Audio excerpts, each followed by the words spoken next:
Ωρε κρατάτε τώρα και τα άλογα, αχ, αχ, αχ. Ωρε λίγο να ξανασα ανών να χαιρετήσω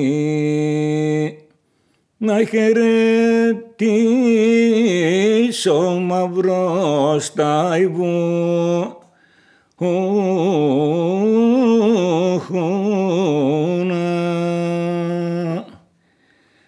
ωρε να χαιρετήσω τα βουνά, ωρε και τις κοντόραχου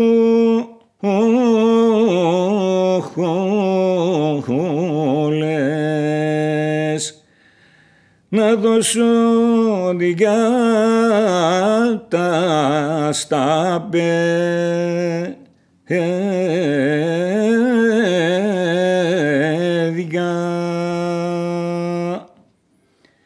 Ωρε να δώσω διάτα στα παιδιά, ωρε σ' όλα τα πάλικα.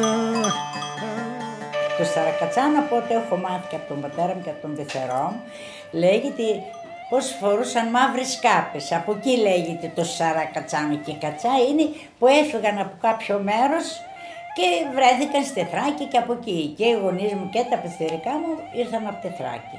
Στην Ασημή, Σαρακατσάνα. Ήμασταν άλλο αυτό. Οι άλλοι έλεγαν Γκρέκοι. Και εμείς ήμασταν οι Σαρακατσάνοι. Είχαμε συμβασμό ο ένας τον άλλον. Προπάντων η νύφια όταν πήγαινε στο σπίτι, όπως πήγα εγώ, και το μικρό του παιδί του ρώταγε τι θέλεις, ας πούμε. Δεν είναι τώρα τα παίρνω σβάρα και δεν λογαριάζω τίποτα. Εμείς είχαμε συμβασμό στα χρόνια τα δικά μου. Και στον πεθερό και στον πεθεράν και στα κονιάδια. Είχα και 3-4 κονιάδια. Εμείς ήμασταν λίγο απλοί. Τα έλεγαμε λίγο κομμένα.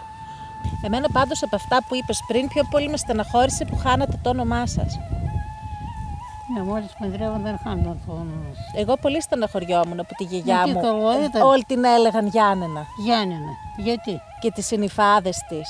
Ούλου. Έφτασα 15 χρονών για να μάθω τα ονόματά τους. Ναι, μα αφού δεν τα έλεγαν. Γιατί πιστεύεις ότι γινόταν αυτό? Γιατί το έκαναν, Γιατί το έκαναν? Ποιος ξέρει. Ούτε το είχαμε μας σκέφτηκε μέσα να το συζητήσουμε.